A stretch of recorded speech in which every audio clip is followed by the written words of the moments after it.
अजी पंकज वो काजे से बैठिए मुड़ धोती ले ले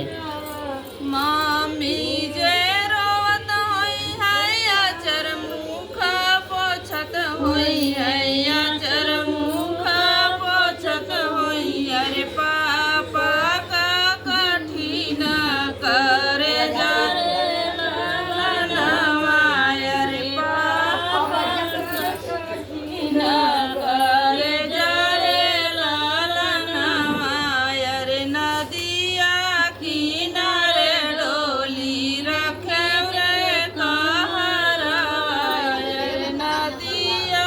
किनारे डोली रखी दे कहरवा अरे चाचा जे रोवत होई है रुमाली मुख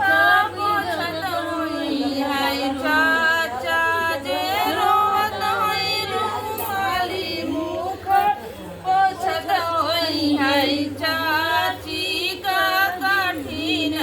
करे जारे ललनवा अरे चाची का कठिन करे जारे ललनवा अरे नदिया किनारे डोली रखे रे कहरवा अरे भैया मिलन हम जाबै रे ललनवा अरे भैया मिलन हम जाबै रे ललनवा भैया जे रोवत होई है गमछा मुख पोछत होई है गमछा मुख पोछत होई है